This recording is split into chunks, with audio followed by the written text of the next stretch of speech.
Welcome back to Think Tank. Hannah Cranston and Emily Morse here from the podcast Sex with Emily.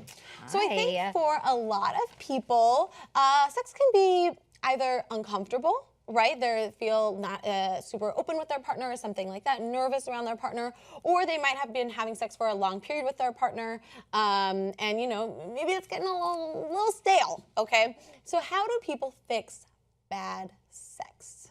Such a good question. It's probably the top question I get asked. Really? Because, okay. Yeah, but I want to make everyone feel better that eventually new sex, the honeymoon period, the first year to 18 months of any relationship, it's going to be amazing. It's biology. Or, you're connecting with each other like the oxytocin, like these love chemicals in your brain go crazy, but eventually they're gonna fade. They just will. It's gonna happen. So. And even if it's not bad sex, but the sex has just become stale, whatever it is, you have to communicate because communication is a lubrication. If you do not talk about the bad sex or the sex is kind of not that interesting anymore, it's not going to magically get better. It actually gets worse because I think a lot of couples don't know how to talk about it. So even if we're not taught those skills, we're not taught how to talk about anything really, but especially sex. We're so afraid of being judged or ridiculed or our partner's going to think we're inferior that we just don't want to bring it up. Right. So, I mean, I just think it's like you want to start positive. I love you. Our sex, having sex with you is, I feel so connected to you. But I really think that there's some, has there been a fantasy that you've been wanting to try? Like, is there anything that you've been wanting to try that we could do together? And a great way to get this out, because your partner might be like, I don't want to be judged by this. Yeah. A bucket list. Make a sexy bucket list of 5 things you've been wanting to try and then exchange that list.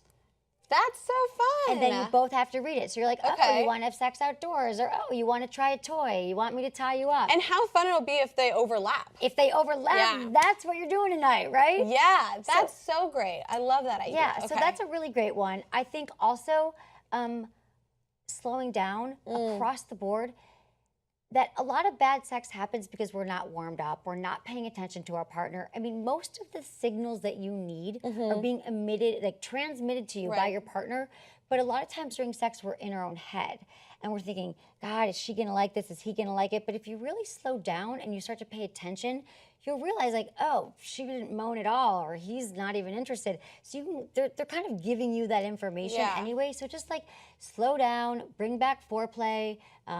You can work on kissing if you're with a bad kisser. I get asked this all the time, is it a deal breaker? If your partner can't kiss, is it game over? Right. So how do you sort of remedy that? Right. Okay, so here's what you do. You say to your partner, you know what? I want you to show me how you'd like to be kissed. Okay? And then they kiss you. And then they say, okay, now I'm going to show you how I'd like to be kissed.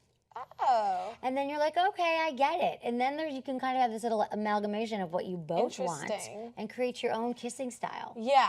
So I want to go back to one thing that you said, because I know this is a problem that a lot of women have, and I think men too, right? Oh, yeah. Is getting out of your own head.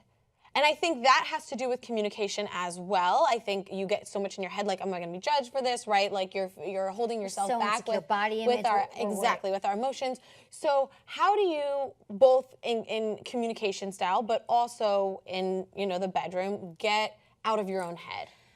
I'm so glad you asked this question because I forgot another slowing down. One of the best tips, for life and for sex, is to remember to breathe. We hold our breath a lot during sex. You don't even realize it because we're anxious or we're in the moment. We're not in the moment because we're in our head, or we're just, for whatever reason, we're holding our breath. If you can get into the habit of slowing down and breathing during sex, you're more likely to orgasm. You're more likely to be in touch with your body. And if you find yourself thinking, oh my God, he noticed I ate too many chips last night. He's not into me. She doesn't like my penis. Go back to your breath, and that will take you right back to your body and to the present moment. Because in the present moment, there is nothing wrong. Yeah.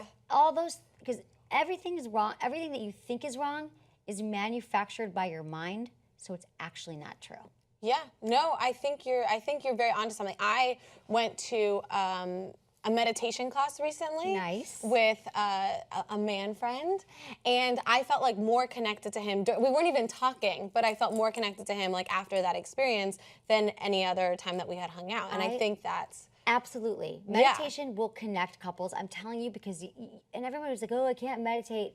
How great. Tell me, Yeah. how'd you feel after your first class? I felt amazing, and I like didn't think I was gonna make it through because it was Right. like 45 minutes. I'm like, I can't sit here for 45 minutes, but you feel amazing after, and you feel Right. connected. You feel connected to yourself with, if you're with other people. So I love that idea of kind of just even just breathing and tricking Breathing yourself, together. to sort of open that pathway up and be in the present. Yeah, I it's love also a way that. to enhance intimacy. You could also, I'm not going to make you, do all these crazy tantra sex, but really, like, if you look into each other's eyes, Mm-hmm. and you can even synchronize your breath, or you're both breathing together. I mean, there's no thoughts. You're just connected. Yeah. And that really enhances intimacy. I brings love you it. closer And that together. fixes bad sex. And then you have all these Yes. other great relationship benefits, and then your relationship is amazing. Yeah, I love it. Guys, if you want more tips from Emily, go check out her podcast, Sex with Emily, and we will see you guys soon.